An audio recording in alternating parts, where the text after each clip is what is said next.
பொள்ளாச்சி கம்பன் கலைமன்றத்தினுடைய 376வது நிகழ்ச்சியிலே பாரதி அவர்களினுடைய பிறந்த நாளை போற்றும் வகையிலே நடைபெற்று கொண்டிருக்கிற இந்த இனிய விழாவிலே தமிழ்த்தாய் வாழ்த்து தந்த மாணவ செல்வங்களே, வரவேற்புரை தந்து அமர்ந்திருக்கிற அழகான தமிழிலே அற்புதமாக பேசிய திரு நல்லாசிரியர் குமார் அவர்களே,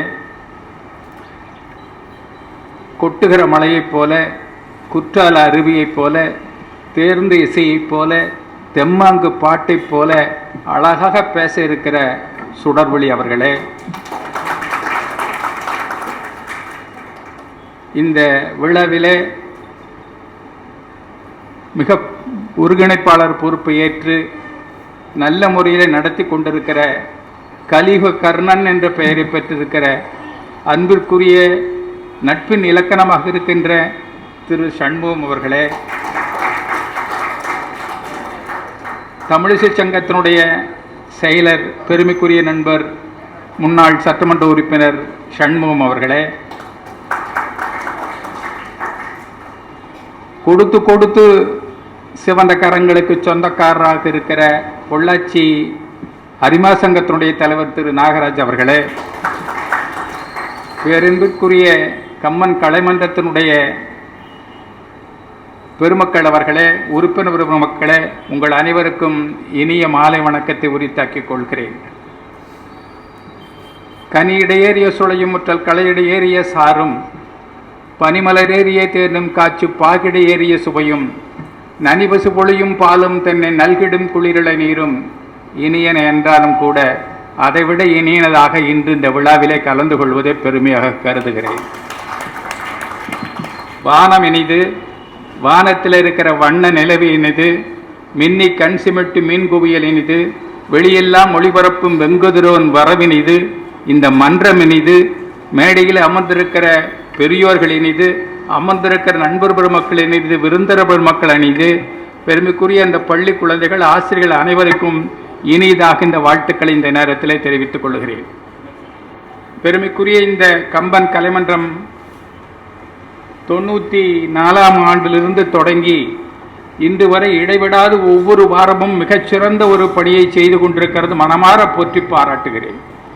இதற்கெல்லாம் மூல காரணமாக ஆணிவேராக அச்சாணியாக இருக்கிற பெருமைக்குரிய சண்முகம் அவர்களை மனமாற போற்றி பாராட்டுகிறேன். அவருடைய புகழ் தமிழ் உள்ளவரை சண்முகத்தினுடைய பெயர் இந்த பொள்ளாச்சியிலே கம்பன் கலைமன்றத்திற்காக பேசப்படும் என்பது இரண்டாவது கருத்திற்கு இடமிருக்க முடியாது. இந்த இனிய விழாவிலே பெருமைக்குரிய உங்கள் முன்னாலே பேசுவதை ஒரு பெருமையாகவும் பெருமிதமாகவும் கொள்கிறேன். பொதுவாக பாரதி பற்றி பேசுகிற போது தமிழ் கவிதை வரலாற்றிலே எப்படி கிபி கிமு என்று சொல்வதைப் போல பாரதிக்கு முன் பாரதிக்கு பின் என்ற வரிசை எழுதப்பட வேண்டும் என்பதுதான் எழுதாத சட்டமாக இருக்கிறது. அதற்கு முன்னாலே இருக்கிற பாடிய மிகப்பெரிய கவிஞர் பெருமக்கள் புலவர் பெருமக்கள் எல்லாம் பாடுபொருளாக இறைவனையோ ஒரு போர் வீரர்களையோ அல்லது பாராட்டுக்களையோ தெரிந்து பாடிக்கொண்டிருந்தார்கள். ஆனால் பாரதி மட்டும்தான் பாடுபொருளை மாற்றி நாடு, மொழி, சுதந்திரம், பெண்ணுரிமை போன்றவற்றையெல்லாம் பாடி ஒரு பெரிய யுகத்தை ஒரு புரட்சியை உண்டு பண்ணிய இது நல்லா இருக்கு. கேட்குதா? கேட்கலீங்களா? கேட்குதல்ல? Very good. புரட்சி கவி என்ற பெயரை பெற்றிருக்கிற பாரதி அவர்களை பேசுவது உள்ளபடியே பெருமைக்குரியதாகும்.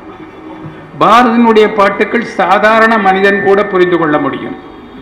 சாதாரணமாக பள்ளியிலே படிக்கிற குழந்தைகள், பெரியவர்கள், படிக்காதவர்கள், பாமர மக்கள் அனைவருமே புரிந்து கொள்ளக்கூடிய வகையிலே தான் இருக்கும். செந்தமிழ்நாடனும் போதினிலே இந்த தேன் வந்து பாயுது காதினிலே என்ற பாட்டாக இருந்தாலும் சரி, அச்சமில்லை அச்சமில்லை அச்சம் என்பதில்லை என்ற பாட்டாக இருந்தாலும் சரி, மனதில் உறுதி வேண்டும் என்கிற பாட்டாக இருந்தாலும் சரி, இந்த எந்த ஒரு பாட்டாக இருந்தாலும் எந்த விதமான ஆசிரியரும் இல்லாமல் எந்த விதமான ஒரு பதவுரையும் இல்லாமல் அழகாக அற்புதமாக வரிக்கு வரி பொருந்தக்கூடிய வரிகளை பாரதி பாடினார்.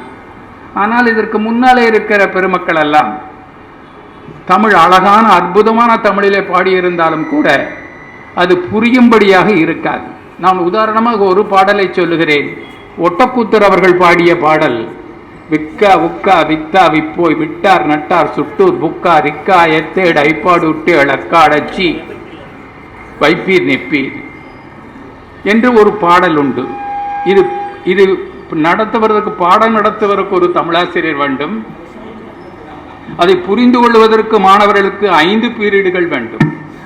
இதை பாடி, அதே போல கம்பன் பாடிய பாடலை எடுத்துக்கொண்டால், ஒரு எந்த பாடலாக இருந்தாலும் அழகு தமிழிலே, அற்புதமான தமிழே, தண்டலை மயில்களால தாமரை விளக்கம் தாங்க கொண்டல்கள் முழுவினங்க குளவி கண் விழித்து நோக்க தென்திரை எழினி காட்டு வண்டுகள் இனிது பாட மருதம் வித்திருக்கு மாதோ என்று மருத நிலத்தை பாடுகிற பாட்டாக இருந்தாலும் சரி, ஈண்டு புறந்தறுதல் எந்தலை கடனே, சான்றோனாக்குதல் தந்தைக்கு கடனே, வேல்வடித்து கொடுத்தல் கொல்லற்கு கடனே, நல்நடை பல்குதல் வேந்தற்கு கடனே, கழிது பெயர்ந்து எறிதல் காளைக்கு கடனே என்று சொல்கிற புறநானூற்று பாடாக இருந்தாலும் சரி, யாதும் ஊரை யாவரும் கீழில் தீதும் நன்றும் பிறதரவாயர் என்ற பாடலாக இருந்தாலும் சரி, அந்த பாடல்களுக்கெல்லாம் ஒரு ஆசிரியர் வைத்து பொருள் சொன்னால்தான் எல்லோருக்கும் புரியும். அந்த இலக்கணத்தை மாற்றி அனைத்து மக்களும், சாதாரண மக்களும் பாடுவதற்கு, புரிந்து கொள்வதற்கு, சுதந்திர வேட்கையை புரிந்து கொள்வதற்கு பாடிய பாடல் பாரதியினுடைய பாடல்கள். வார்த்தைகளுக்கு என்றுமே வலிமை உண்டு. ஒவ்வொரு வார்த்தைக்கும் வலிமை உண்டு. ஆசி தருகிற வார்த்தையாக இருந்தாலும் அதற்கு வலிமை உண்டு. சாபம் தருகிற வார்த்தையாக இருந்தாலும் வலிமை உண்டு.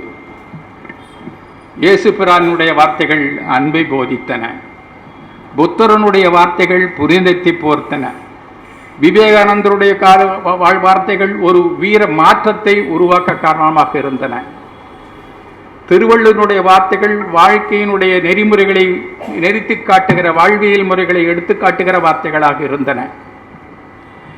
அதே போல அண்ணல் காந்தியடிகளினுடைய வார்த்தைகள் அகிம்சையை போதித்தன. வள்ளலார் அவர்களினுடைய வார்த்தைகள் ஒரு அருமையான ஜோதி வடிவத்தை நமக்கு காட்டின. ஆனால் பாரதியினுடைய வார்த்தைகள் மட்டுமே ஒரு புரட்சிகரமான ஒரு வீரத்தையும் வேட்கையும் சுதந்திர ஆர்வத்தையும் நாட்டையினுடைய புகழையும் எடுத்து காட்டுகிற அளவு மிக வேகமாக பேசுகிற ஒரு புரட்சி கவியாக இருந்து பாரதி பாடினான். ஒரு காலத்தில் பாரதியை ஒரு சில சாரார் பார்ப்பன கவி என்றார்கள், ஒரு சிலர் நாத்திக கவி என்றார்கள். ஆனால் அவர் நாத்திக கவியாகத்தான் இருந்தார். ஆனால் பாண்டிச்சேரியில் அவர் போய் சேர்ந்த பிறகு, அரவிந்தர் அவர்களுடைய நட்பு கிடைத்த பிறகு அவர் ஆத்திகராக மாறினார். அதற்கு பின்தான் கடவுளை பற்றி பாடல்களை எல்லாம் பாரதி பாடினார். இன்று உங்களுக்கு ஒரு தகவலை சொல்லிக் கொள்கிறேன். பாரதியும் வாவேசு ஐயரும் அரவிந்தரும் மிக நெருங்கிய நண்பர்களாக பாண்டிச்சேரியில் இருந்திருக்கார்கள். பாரதி மேல் ஒரு கொலை வழக்கு பதிவாகியது. ஆச்சரியமாக இருக்கும் உங்களுக்கு அனைவருக்கும். கொலை வழக்கு எப்படி மேல் பாக்கிப்பட்டது என்றால், ஆஷ்துரை, அந்த துறை ஆஷ்துரையை வாஞ்சித்தேவன் மணியாட்சியிலே சுட்டு கொன்றுவிட்ட கதை உங்களுக்கு தெரியும். அந்த சுட்டு கொன்றுவிட்ட நிகழ்விலே இந்த 4 பேர் தான் சேர்ந்து பாண்டிச்சேரியிலே சதி செய்தார்கள் என்ற வழக்கு பாரதி மேல் வந்தது.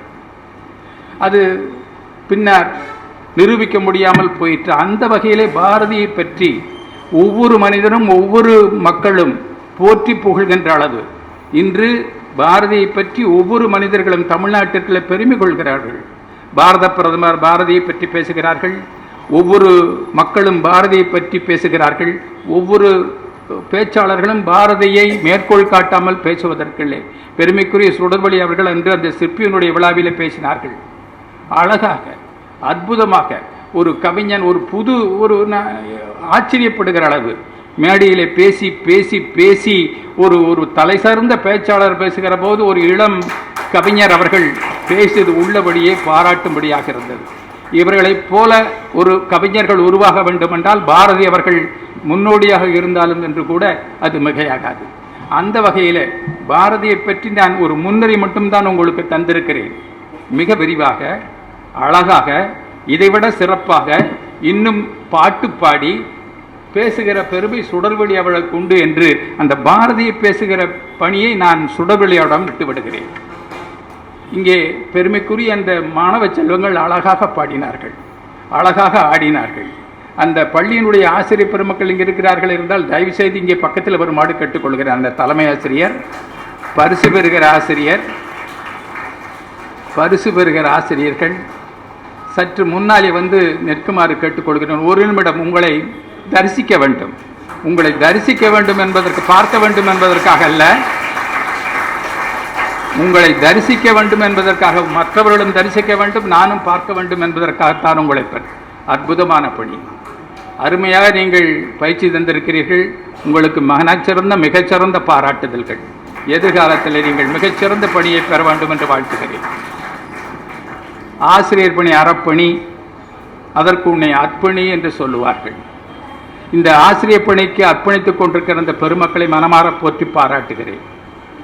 பொதுவாக சொல்லுவார்கள், புனிதமான பணி 2 பணி.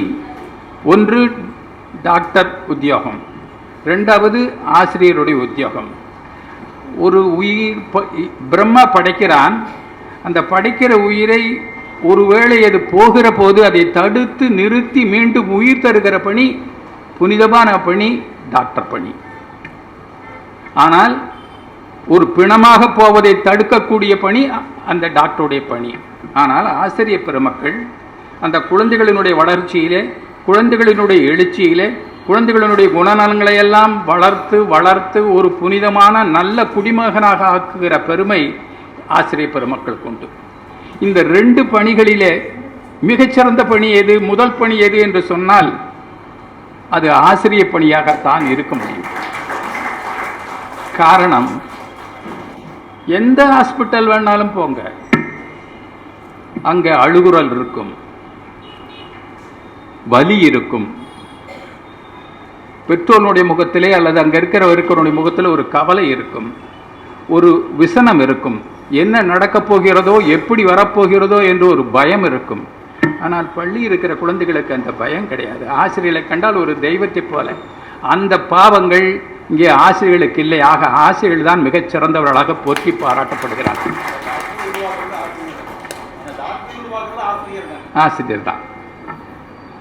நான் குறிப்பாக ஒரு 4 நிகழ்வுகளை உங்கள் முன்னாலே நான் பகிர்ந்து கொள்ள விரும்புகிறேன். சங்கர் தயாள் சர்மா அவர்கள் நமது இந்திய ஜனாதிபதியாக இருந்தார்கள். அவர்கள் ஒரு முறை ஏமன் நாட்டுக்கு அரசு பயணமாக போகிறார். ஏமன் நாட்டுக்கு போய் சென்றவுடன் அந்த அரசர் இவரை வரவேற்கிறார். பொதுவாக ஒரு நாட்டினுடைய ஜனாதிபதி வருகிற போது அந்த விமானத்திலிருந்து அந்த தலைவர் இறங்கி வந்து, இவர் இறங்கி வந்தவுடனே முதல் மரியாதை அந்த நாட்டினுடைய தலைவர் அல்லது ஜனாதிபதியோ தருவார்கள். சிவப்பு கம்பள வரவேற்பு தரப்படும். இதுதான் நடைமுறை, இதுதான் வரைமுறை. ஆனால் அன்று சங்கர் தயாள் சர்மா அவர்களை வரவேற்க அந்த நாட்டு மன்னர் விமானத்தினுடைய படி ஏறி உள்ளே சென்று அவரை கைப்பிடியாக அழைத்து வருகிறார். சங்கர் தயாள் சர்மா அவர்களுக்கு சற்று வலது கால் ஊனம், சற்று நண்டித்தான் நடப்பார்கள். அவரை கீழே இறக்கி மெதுவாக பிடித்து இறக்கி வந்து தன்னுடைய காரில் ஏற்றி தானே அவர்கள் டிரைவருக்கு பதிலாக அந்த ஏமன் நாட்டு மன்னரை ஓட்டி செல்லுகிறார்கள். மறுநாள் நிருபர் பெருமக்கள் எல்லாம் கேட்கிறார்கள், இதுவரை நீங்கள் மரபுகளை மீறவில்லை, வரைமுறைகளை மீறவில்லை, ஆனால் ஆப்டால் இந்திய ஜனாதிபதி வருகிற போது நடைமுறையும் வரைமுறையும் நீங்கள் மீறிவிட்டீர்களே. அமெரிக்க ஜனாதிபதி வந்தபோது இந்த மரியாதையை நீங்கள் தரவில்லை. பிரிட்டிஷ் எலிசபெத் ராணி வருகிற போது இந்த மரியாதையை நீங்கள் தரவில்லை. இன்று மட்டும் இந்த இந்திய ஜனாதிபதிக்கு ஏன் இப்படி முறையை மாற்றினீர்கள் என்று கேட்கிறார்கள். அவர்கள் சொல்லுகிறார்கள், நான் இந்திய ஜனாதிபதியை வரவேற்கவில்லை, எனக்கு அவர் ஆசிரியர். பம்பாயிலே நான் படிக்கிற போது எனக்கு ஆசிரியர், அந்த ஆசிரியரைத்தான் நான் வரவேற்றேன், அந்த ஆசிரியருக்குத்தான் அந்த மரியாதை என்று சொன்னார்கள். அடுத்து உடுமலைப்பேட்டையில் மோகன் என்ற ஒரு ஜட்ஜி, ஹைகோர்ட் ஜட்ஜ் இருந்தார். எனக்கு மிகவும் வேண்டப்பட்டவர்கள். ஒரு கதையை நினைவாக சொன்னார்கள் என்னிடம். ஒரு முறை கோர்ட்டில் ஒரு கேஸ் நடந்து கொண்டிருக்கிறது. அது டபுள் ஜட்ஜ், 2 பேர், இரட்டை பெஞ்ச் ஜட்ஜ் என்று சொல்வார். 2 ஜட்ஜு உட்கார்ந்துருக்காங்க. ஒரு வயதான ஒரு வழக்கறிஞர் ஒரு இந்து குடும்ப பாகப்பிரிவினை சம்பந்தமாக பேசிக்கொண்டிருக்கிறார். தன்னுடைய சட்ட வியூகங்களை சொல்லிக் கொண்டிருக்கிறார். திருப்பி திருப்பி ஒரு 4 முறை ஒரு பாயிண்ட்டை அவர் சொல்கிறார். பக்கத்தில் இருக்கிற ஜட்ஜு, மோகனுக்கு பக்கத்தில் இருக்கிற ஜட்ஜு இவர் அப்படியே சொட்டு நோண்டி அவர் அடுத்த பாயிண்ட்டுக்கு போக சொல்லுங்கள், திருப்பி திருப்பி திருப்பி திருப்பி ஒரே பாயிண்ட்டை சொல்கிறாரேன்னு சொல்கிறார். இவர் மோகன் என்ன சொல்கிறார், இந்த வம்புக்கு நான் போக மாட்டேன், நீயே சொல்லு. இவங்க ரகசியமாக மேடையில் பேசிக்கிறாங்க. அந்த ஜட்ஜ், சார் நீங்கள் சொன்னது எங்களுக்கு புரிஞ்சிடுச்சு, அடுத்த பாயிண்ட்டுக்கு போங்கன்னு சொல்கிறார். அப்போ அந்த வயதான வக்கீல் திரும்பி இவரை பார்த்து, உங்களுக்காகத்தான் இதை 4 முறை சொல்லுகிறேன். நான் உங்களுக்கு ஆசிரியராக இருந்தேன், இந்த பாடத்தில் நீங்கள் 4 முறை ஃபெயில். உங்களுக்கு புரியட்டும் என்றுதான் திருப்பி திருப்பி சொன்னேன் என்று சொல்லுகிறார். ஒரு ஜட்ஜை பார்த்து, நீ அறிவில்லாதவன், நீ 4 தடவை ஃபெயில் ஆனவன்னு சொல்லக்கூடிய சக்தி ஒரு வக்கீலுக்கு உண்டா? இல்லை. அங்கே ஆசிரியர் என்ற காரணத்தினால தான் அவருக்கு அந்த பதி வரப்பட்டது. டாக்டர் ராதாகிருஷ்ணன் அவர்களுடைய பிறந்த நாளை நாம் ஆசிரியர் தினமாக கொண்டாடுகிறோம். அவர் ஆசிரியராக இருந்து ஜனாதிபதியானார்கள். இன்னொருவர் ஜனாதிபதியாக இருந்து ஆசிரியராக மாறினார்கள், டாக்டர் அப்துல் கலாம். இந்திய வரலாற்றிலே மகாத்மா காந்தி இறந்தபோது நாடே அழுதது. அடுத்து அப்துல் கலாம் இறந்தபோது தான் நாடே அழுதது என்று சொன்னார். ஒவ்வொரு கிராமத்திலும் சரி, ஒவ்வொரு நகரத்திலும் சரி, வீதிக்கு வீதி அவருடைய படத்தை வைத்து மலர் வைத்து தூவி மரியாதை செய்த பெருமை திரு அப்துல் கலாம் அவர்களுக்கு உண்டு. அவர் ஜனாதிபதி என்ற காரணத்தினால் இல்லை, அவர் ஆசிரியர் என்ற காரணத்தினால் தான் அந்த மரியாதை தரப்பட்டது. இன்னும் கூட சொல்ல போனால், ராமாயணத்தை எடுத்துக்கொண்டால் தசரத சக்கரவர்த்திக்கு பல நாட்கள் ஆண் குழந்தை இல்லை. ராமபிரான் ஆண் குழந்தையாக பிறக்கிறார். துள்ளி குதித்து மகிழ்ச்சியில் குதிக்கிறார் தசரத பெருமகனார். காரணம் தனக்கு மகன் பிறந்த காரணத்தினாலே அல்ல. விசுவாமித்திரர் என்ற ஆசிரியர் இருக்கிற போது தன் மகன் அவரிடம் படிக்கப் போகிறானே என்ற ஒரு மகிழ்ச்சியினாலே ஆசிரியருக்கு கொடுத்த மரியாதை அது. அடுத்து இரண்டாவது சொல்ல போனால், மகாபாரதத்தை எடுத்துக்கொண்டால், மகாபாரதத்திலே துரோணர் இவங்களுக்கு ஆசிரியராக இருக்கிறார். இந்த ஐவரும் துரோணரும் காட்டுக்கு செல்லுகிறார்கள்.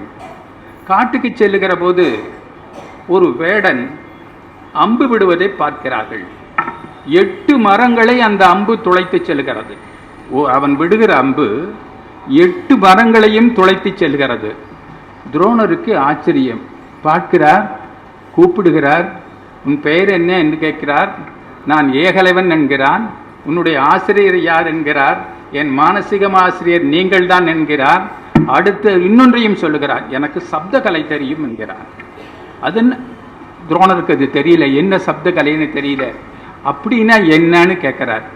சற்று பொறுங்கள் என்று சொல்கிறார். ஒரு 3 நிமிடம் கழித்து தூரத்திலே, வெகு தூரத்தில் ஒரு நரி ஊளையிடுகிற சத்தம் கேட்கிறது. அந்த திசை நோக்கி அம்பை விடுகிறான். அந்த நரி அடிபடுகிறது. கண்டதையும் அடிக்கிறான், காணாமல் இருப்பதையும் அடிக்கிறான் ஏகலைவன். இதை பார்த்து துரோணருக்கு ஒரு பயம். பார்க்கிற குறிவைக்கிற பொருளையும் அடிக்கிற திறமை இவனிடம் இருக்கிறது. பார்க்காத, கண்ணுக்கு தெரியாத, தூரத்தில் இருக்கிற எங்கோ இருக்கிற இலக்கையும் அடிக்கக்கூடிய திறமை இருக்கிறது. இவன் ஒரு நாள் அர்ஜுனனை வென்று விடுவான் என்று கருதி வலது கலையை ஆட்காட்டி விரலை குருதட்சணையாக கேட்கிறான். அவன் அடுத்த நிமிடம் கொடுத்து விடுகிறான். தன்னுடைய வலதுகை ஆட்காட்டி விரலை கொடுத்து விடுகிறான் ஏகலைவன். ஆசிரியர் என்ற காரணத்தில் அல்ல. அது முடிந்த கதை அல்ல. துரோணர் வீழ்ந்து கிடக்கிறார். துச்சாதன், இந்த துரோணர் வீழ்ந்து கிடக்கிறார். அஸ்வத்தாமன் இறந்து விட்டான் என்ற கதை உங்களுக்கெல்லாம் தெரியும். அந்த தருமனதையும் சொல்லிவிடுகிறான். அஸ்வத்தாமன் இறந்து விட்டான் என்று சொல்லிவிடான். இறந்தது யானை, ஆனால் அஸ்வத்தாமன் என்று இறந்து விட்டார் என்று சொல்லும் போது தன்னுடைய ஆயுதங்களை எல்லாம் கீழே போட்டு துரோணர் இருக்கிறார். துரோணர் கொல்லப்படுகிறார். அப்பொழுது கேள்விப்பட்டு ஏகலைவன் சொன்னான், நான் மட்டும் அங்கிருந்திருந்தால் துரோணரை கொண்டவனை பழியெடுத்திருப்பேன் என்று சொன்னான். இது ஆசிரியர் தருகிற மரியாதை. இது ஆசிரியர்களுக்கு கிடைத்த மாபெரும் மரியாதை. இன்னும் கூட ஒரு கதையை சொல்லப் போகிறேன். உலகத்திலே மிகப்பெரிய வீரன் அலெக்சாண்டர்.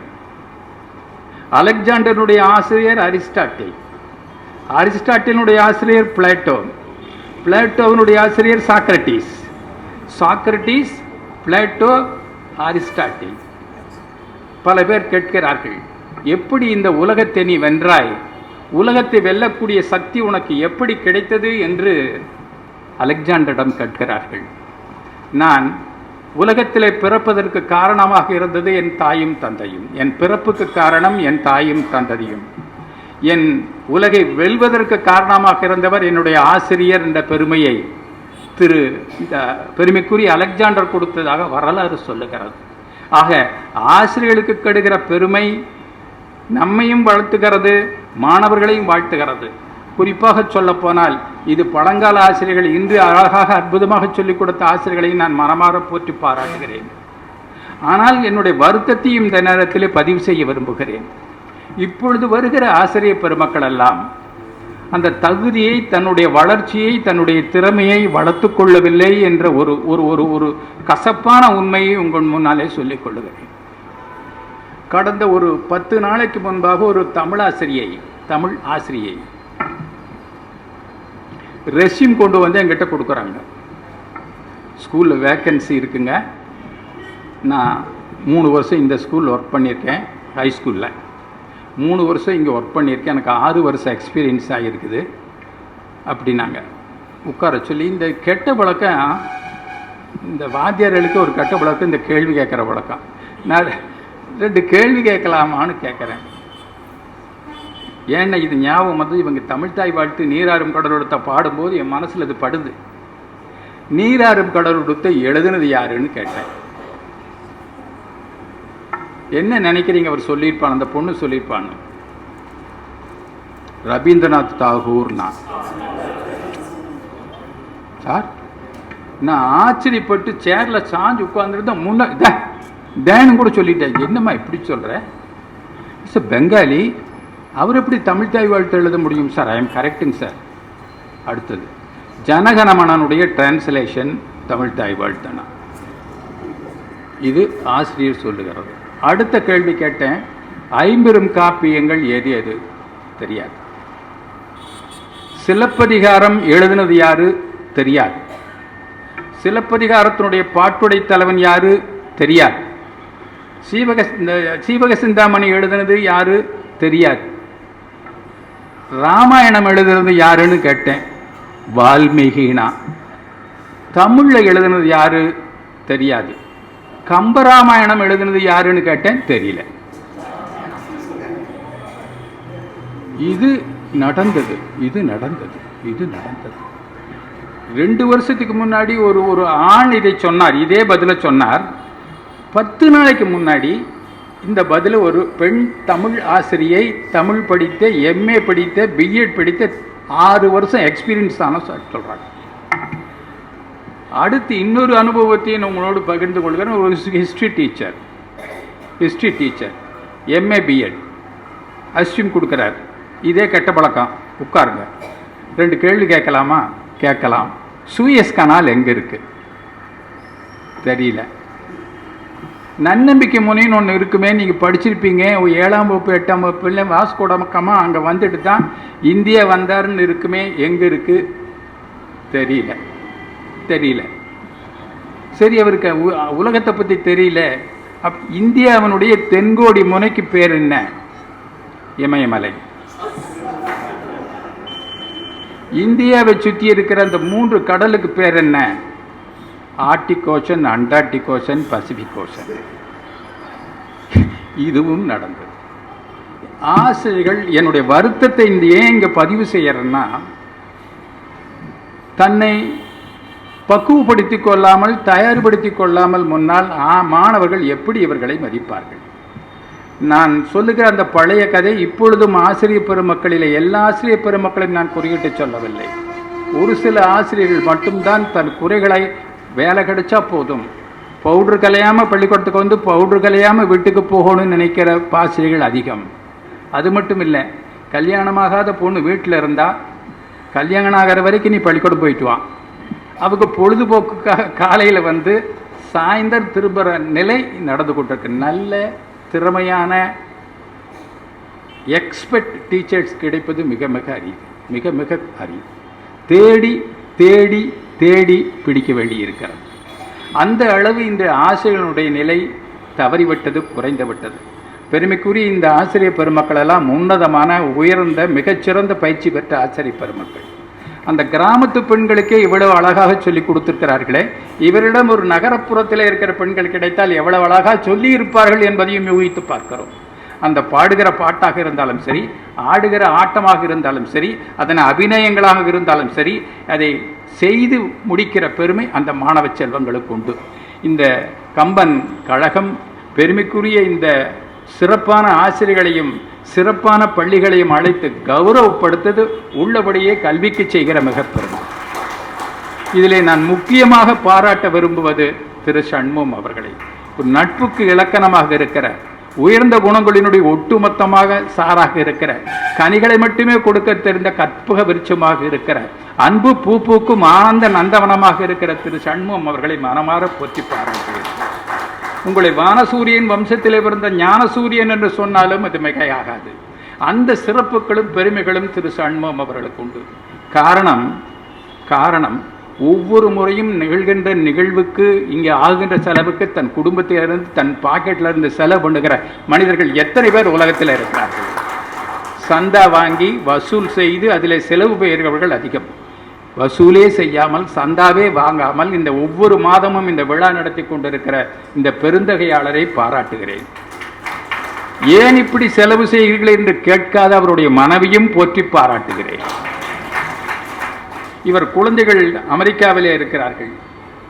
அந்த குழந்தைகள் ஒரு நல்ல தகப்பனை, நல்ல ஒரு பெற்றோரை பெற்றிருக்கிறார்கள். புகழ்வாய்ந்த சிறப்பு மிக்க எதிர்காலத்தில் வரலாற்றை நிர்ணயிக்கிற, தன் வரலாற்றிலே பெயர் எழுதப்பட போகிற கம்பன் கழகம், கம்பன் மன்றம் இருக்கிற வரை திரு சண்முகத்தினுடைய பெயர் இருக்கும் என்ற பெயரை நிலைநாட்டுகிற பெருமை இங்கே திரு சண்முகம் அவர்களுக்கு உண்டு. அவர்களுக்கு துணை நிற்கிற இந்த ஆசிரியர் பெருமக்கள், அற்புதமாக பேசுகிற வரவேற்புரை வாழ்ந்த ஆசிரியர்கள், இங்கே உடன் பணியாற்றுகின்ற அந்த பெருமக்கள் எல்லாம் தன்னலம் இல்லாது தமிழுக்காக பாடுபடுகின்ற அந்த மக்களை இந்த பாரதியினுடைய நாளிலே வாழ்த்துவதை கடமைப்பட்டிருக்கிறேன். உங்களுடைய புகழ், உங்களுடைய உழைப்பு உள்ளபடியே மிகவும் சிறப்பானது, உயர்வானது, நிகரற்றது என்று சொல்லி உங்களை அனைவரையும் அற்புதமாக பாராட்ட விரும்புகிறேன். சித்திரையின் நிலவாக, வைகாசியின் வசந்தமாக, ஆனியின் திருமஞ்சனமாக, ஆடி பெருக்காக, ஆவணியின் பூவணி விழாவாக, புரட்டாசியின் புனிதமாக, ஐப்பசியின் அடமழையாக, கார்த்திகையின் சரவிளக்காக, மார்கழியின் மங்களமாக, தையின் பொங்கலாக, மாசியின் மகமாக, பங்குனியின் சூரிய பிரகாசமாக நீங்கள் வாழ வேண்டும். உங்கள் சிறப்பு வேண்டும். இந்த கம்பன் கழகம் பெரியப்பட வேண்டும். சுடர்விழி வருங்காலத்தில் மிகப்பெரிய ஒரு, இந்த பாரதி பாஸ்கரை விட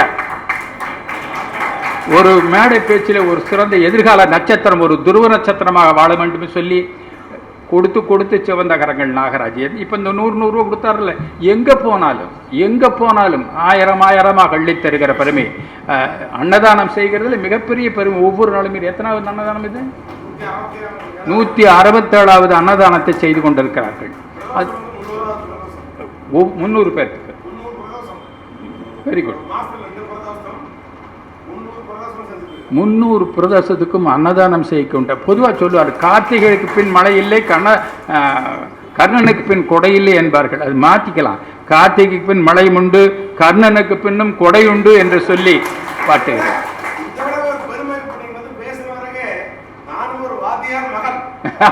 வெரி குட், வெரி குட்.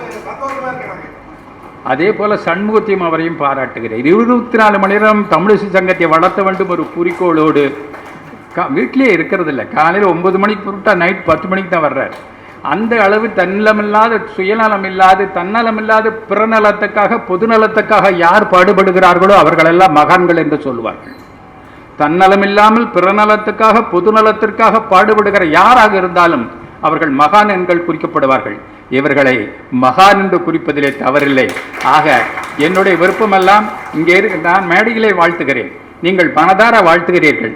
ஆனால் உங்கள் வாழ்த்து அவர்களுக்கு வந்து சேர வேண்டும் என்றால் தயவு செய்து எழுந்து நின்று ஒரு கரவொலி எழுத்து, ஸ்டாண்டிங் ஓவேஷன் கொடுக்குமாறு கேட்டுக்கொள்கிறேன்.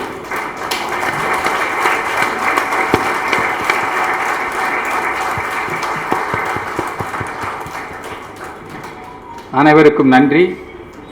இந்த வாய்ப்பை கொடுத்து என்னை பேச வைத்ததுக்காக என்னுடைய இதயார்ந்த நன்றிகளை காணிக்கையாக்கி நிறைவு செய்கிறேன். வணக்கம்.